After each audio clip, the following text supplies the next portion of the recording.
ఇప్పుడు మనం మెయిన్గా మాట్లాడుకుంటే చాలామంది దగ్గర వినిపిస్తున్న మాట OTT impact. Social media impact కాదని అనట్లేదు. ఆ సోషల్ మీడియాలో కూడా మనం ఓటీటీ ప్లాట్ఫామ్లో వస్తున్నటువంటి వెబ్ సిరీస్లు కావచ్చు, సినిమాలు కావచ్చు, వాటి ఇంపాక్ట్ చాలా భయంకరంగా ఉంది. అసలు మొదల నుంచి చివరి వరకు ఈ చంపుకోవడం అనేదే మీరు ఇందాక చెప్పినట్టు హీరోనే ఇవి చేస్తాడు. అంటే హీరోలు ఇవి చెయ్యొచ్చు అని చూపిస్తున్నారు. మరి అసలు ఇప్పుడు వీటి నుంచి ఒక కామన్ పేరెంట్గా అడుగుతున్నాను మేడం, ఇప్పుడు అవి వస్తున్నాయి ఓటీటీలో, మేము ఎంతవరకు లాంచ్ చేయగలుగుతాం? ఇప్పుడు యాజ్ ఏ మదర్గా నేను వాటిని ఎంతవరకు కంట్రోల్ చేయగలుగుతాను? ఇప్పుడు కొన్ని ఓటీటీ ప్లాట్ఫామ్స్ ఉంటే వాటికి ఏదో లాక్ సిస్టమ్ పెడతాం, వాళ్ళు చూడడం అన్నీ చేయలేం కదా. ఇప్పుడు అన్నీ చేయలేము, మేము చూపించకుండా ఉంటాం. మీరు అన్నట్టు స్కూల్కి వెళ్తాడు, కాలేజ్కి వెళ్తాడు, ఫ్రెండ్స్ మాట్లాడతారు, మేము ఇది చూసే ఉంటారు, వాడేదో ఫోన్ పట్టుకొస్తాడు, ఆ పిల్లాడు చూపిస్తాడు. ఎట్లయినా మేము ఇది కంట్రోల్ చేయలేం కదా. మరి వీటి నుంచి పిల్లల్ని రక్షించుకోవడం ఎట్లా? అంటే డెఫినెట్గా ఓటీటీ ప్లాట్ఫామ్స్ కానివ్వండి, ఎక్కడైనా కానీ హింస కంట్రోల్ అవ్వాలి, ఓకేనా. రెండోది ఏంటంటే రెగ్యులర్ మూవీస్లు లేవా, భారీ ఎత్తున ఈ మధ్య మనం ఒక విమర్శ చూస్తున్నాం, ఒక చందనం దొంగకి అవార్డులు ఇస్తారా అని చూస్తున్నాం. నిజం కదా, నిజం కదా. సో ఒక ఒక ఒక అంటే ఫెరోషియస్గా భయం అనేది లేకుండా ఒక నేరం చేసినోడు కూడా హీరో అయిపోతాడా? అవడు కదా. పోలీసులను విమర్శించిన వాడు కూడా అవుతాడు కదా. సో రెండోది మనము సినిమాల్లో చూస్తున్నాం, ప్రతి నేరానికి వాడు పోలీసు పిలుస్తాడు, బ్రైబ్ చేస్తాడు, డబ్బులు తీసుకుంటాడు.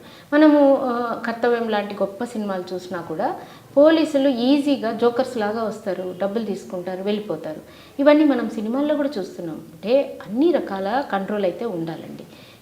ఇప్పుడు సపోజ్ అవన్నీ జరగట్లేదు ఆ సొసైటీలో, జరిగినవి తీస్తున్నారు. ఆ కాలంలో కూడా అదేదో దొంగలు ఇదేదో దొంగలు అని కూడా సినిమాలు తీసి మీరు చెప్పిన మాదిరే వినిపిస్తుంది మేడం. ఇప్పుడు మేము దీంట్లో భాగంగానే చాలా మంది అడగచ్చు, మేము సెలబ్రిటీస్తో ఇంటర్వ్యూస్ చేసినప్పుడు కూడా ఇలాంటి విషయాలు ఎందుకు చూపిస్తున్నారు అని మేము అడిగితే వాళ్ళ నుంచి వచ్చిన సమాధానం నేను మీకు చెప్తున్నాను. వాళ్ళు అవే చూస్తున్నారు కాబట్టి మేము చూపిస్తున్నామండి, మీకు తెలీదా, మీడియాలో ఉన్నారు కదా, ఒక మంచి విషయాన్ని ప్రజెంట్ చేస్తే చూసే శాతం ఎంత ఉంది, ఇలాంటి విషయాలను ప్రజెంట్ చేస్తే చూసే శాతం ఎంత ఉంది, మేము సమాజ సేవ కాదు వ్యాపారం చేస్తున్నాం, వాళ్ళు చూస్తున్నారు కాబట్టి మేము చూపిస్తున్నాం అనేది ఇట్ సైడ్ ఉన్న media or whatever it may be movie వాళ్ళ వాదన. వాళ్ళు చూపిస్తున్నారు కాబట్టి మేము చూస్తున్నాం. ఇది చిన్నపిల్లల నుంచి పెద్దల దాకా వినిపిస్తుంది మేడం. మేము ఒక అనాలిసిస్లో క్లియర్గా తెలిసినాం, వాళ్ళు చూస్తున్నారు కాబట్టి మేము చూపిస్తున్నాం అని వాళ్ళు అంటారు. లేదు వాళ్ళు అదే చూపిస్తున్నారు, మాకు చూడడానికి వేరే దారి లేక అదే చూస్తున్నాం అని వీళ్ళు అంటారు. అసలు ఈ మార్పు ఎక్కడ రావాలి? యాక్చువల్గా రెండో వాదన కరెక్టే అండి. వాళ్ళు చూపిస్తున్నారు, మేము చూస్తున్నాం అన్న మాట నిజమే. కానీ ఒక మాట నిజం, మంచి చూపిస్తే చూస్తున్నారా? డెఫినెట్గా చూడట్లేదు. అదే వాళ్ళు అడుగుతున్నారు, చూడట్లేదు. ఎందుకంటే మానవ నైజం అంతా ఎలా ఉంటుందంటే చెడు వైపు ఎక్కువగా ఇంట్రెస్ట్ ఉంటుంది. ఇప్పుడు బిగ్ బాస్ లాంటి మన షోలు మనం చూస్తున్నాం. బిగ్ బాస్ కాన్సెప్ట్ ఏంటంటే ఎవరి గురించైనా సొంతమైన విషయాలు, నిగూఢమైన విషయాలు ఉంటే వాటిని చాటుగా వినడం, చూడడం అన్నది ఒక కాన్సెప్ట్. ఆ కాన్సెప్ట్ మీదనే బిగ్ బాస్ అన్నది హిట్ అయిందండి.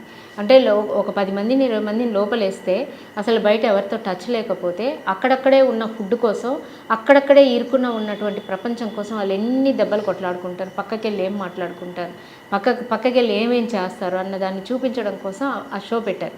ఆ ఇంట్రెస్ట్ ఎవరిదండి? ఆడియన్స్దే. డెఫినెట్గా ఆడియన్స్కి అలాంటి ఒక వ్యసనం ఉంటుంది, పక్కింటి వ్యవహారాలు వినాలని, ఎవరిదైనా తప్పులు ఉంటే వాళ్ళకి తప్పులు వేలెత్తి చేయాలనేది మానవ సహజం. దీన్ని ఒప్పుకొని నేను ప్రోత్సహించుకుంటూ పోతామా, నేరాలు చూపించుకుంటూ పోతామా? కరెక్ట్ కాదు కదా.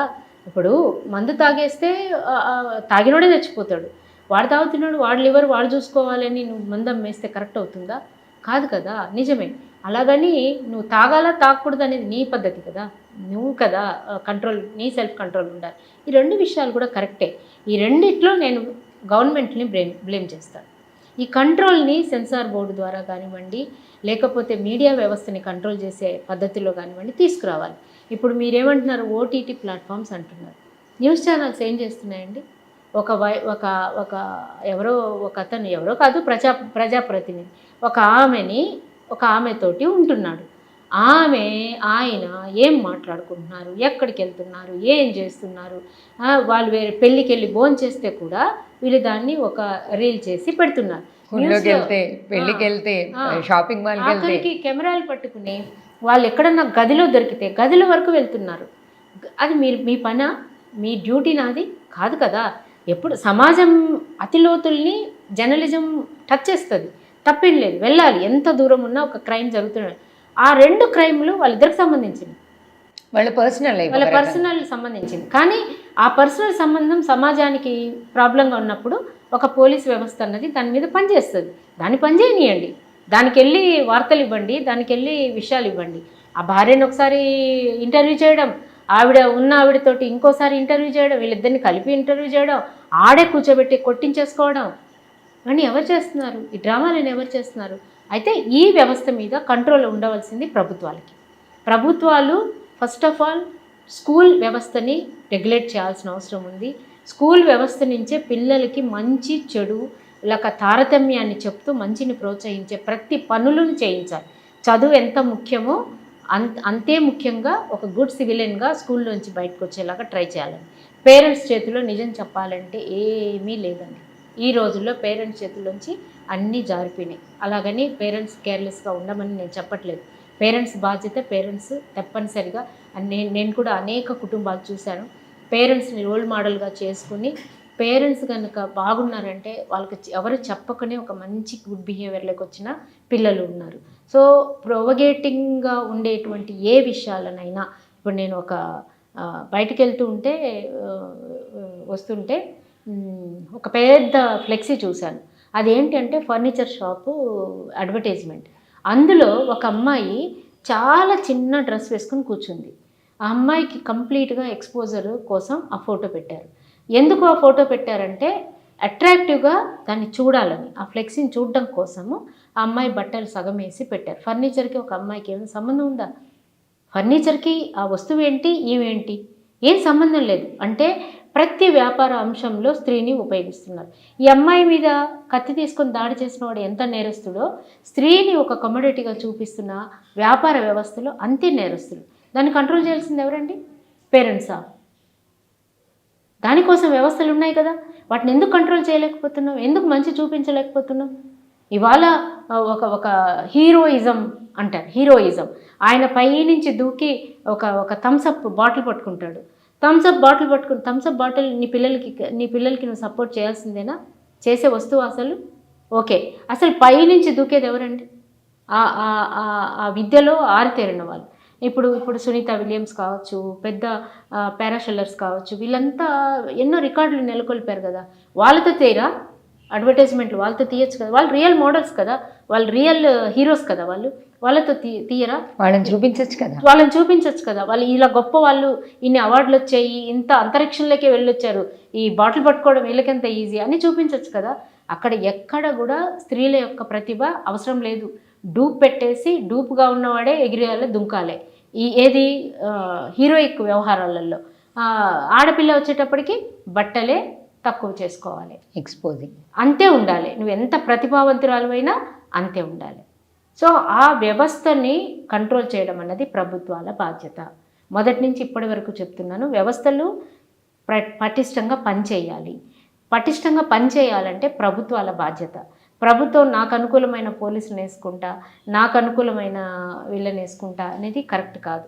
But again coming to that social responsibility, డెఫినెట్గా సివిలైన్స్ మంచి పద్ధతిలో జీవించడం అనేది చాలా ఇంపార్టెంట్. అది విదేశాలను చూసి నేర్చుకోవచ్చు, ఇక్కడ నేర్చుకోవచ్చు, ఎక్కడైనా నేర్చుకోవచ్చు.